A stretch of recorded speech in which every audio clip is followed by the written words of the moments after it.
Assalamualaikum warahmatullahi wabarakatuh. Nabi pun izin memperkenalkan diri. Nama Jenny Andriani, NPM 2103012018, kelas B, MK Studi Islam dan Modernisasi Beragama, Prodi Ekonomi Syariah, dosen pengampu Nurul Mahmuda MH. Kepada Ibu Nurul Mahmuda MH, saya mohon izin menjelaskan wilayah dan sasaran studi Islam. A.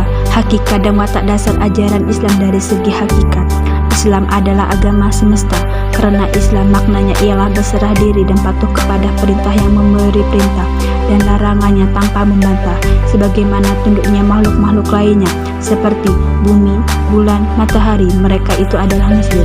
Setiap agama, baik agama wahyu maupun agama ardi atau tabi'i, mempunyai pokok-pokok ajaran atau prinsip ajaran yang wajib diyakini bagi pemeluknya.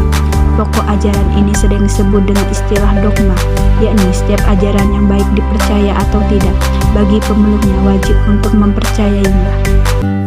Islam sebagai agama mempunyai makna bahwa Islam memenuhi tuntunan kebutuhan manusia di mana saja berada, sebagai pedoman hidup baik bagi kehidupan duniawi maupun bagi kehidupan sesudah mati.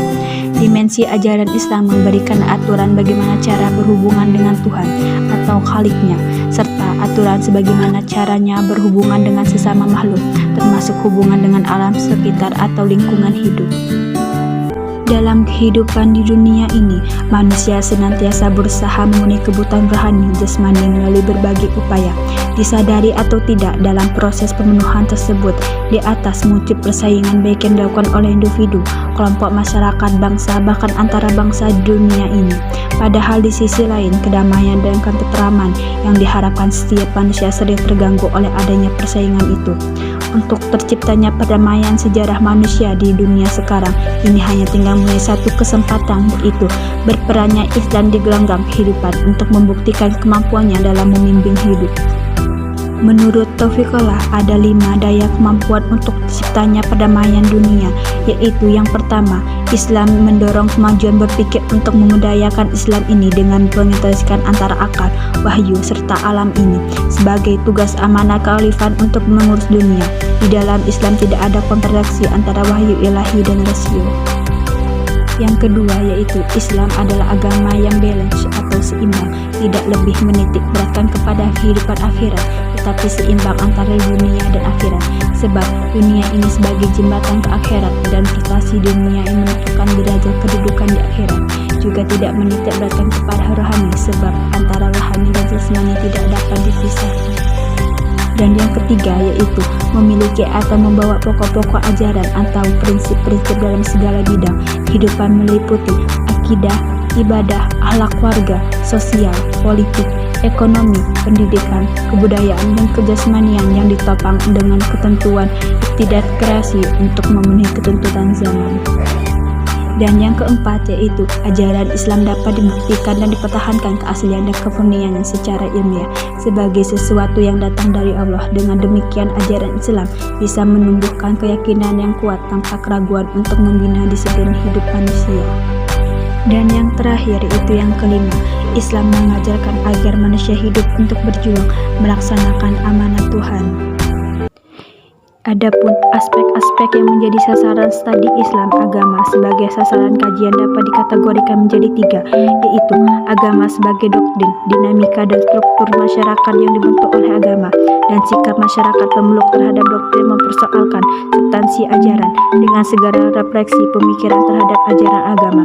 Namun yang menjadi sasaran peneliti agama sebagai doktrin adalah pemahaman manusia terhadap doktrin-doktrin tersebut, meninjau agama dalam kehidupan sosial dan dinamika sejarah, usaha mengetahui corak penghadapan masyarakat terhadap simbol dan ajaran agama. Untuk tidak semua aspek agama khususnya Islam dapat menjadi subjek studi. Dalam konteks studi Islam, ada beberapa aspek tertentu dari Islam yang dapat menjadi objek studi Islam, yaitu Islam sebagai doktrin dari Tuhan yang kebenarannya bagi pemeluknya sudah final, dalam arti absolut, dan diterima secara apa adanya, sebagai gejala budaya yang memberati seluruh apa yang menjadi kreasi manusia dan kaitannya dengan agama, termasuk pemahaman orang terhadap doktrin agamanya. Sebagai interaksi sosial relatif umat Islam, terdapat 3 wilayah keilmuan agama Islam yang dapat menjadi objek studi Islam, yaitu wilayah praktek keyakinan dan pemahaman terhadap wahyu yang telah diinterpretasikan sedemikian rupa oleh para ulama, tokoh panutan masyarakat pada umumnya. Wilayah praktek ini umumnya tanpa melalui klarifikasi dan penjernihan teoretik keilmuan. Yang penting di sini adalah pengalaman wilayah teori-teori keilmuan yang dapat dirancang dan disusun sistemika dan metodologinya oleh para ilmuwan, para ahli, dan para ulama sesuai bidang kajiannya masing-masing.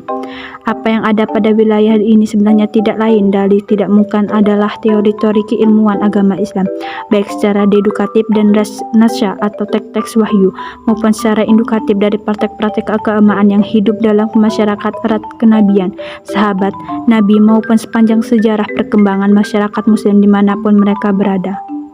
Adapun filsafat keilmuan keislaman, objek kajian Islam ada substansi ajaran-ajaran Islam seperti kalam, fikih, dan tasawuf. Dalam aspek ini, agama lebih bersifat penelitian budaya. Hal ini mengikatkan bahwa ilmu-ilmu keislaman semacam ini merupakan salah satu bentuk doktrin yang dirumuskan oleh penganutnya yang bersumber dari wahyu Allah melalui proses penawaran dan perenungan. Cukup sekian yang bisa saya sampaikan. Apabila ada kesalahan, saya mohon maaf.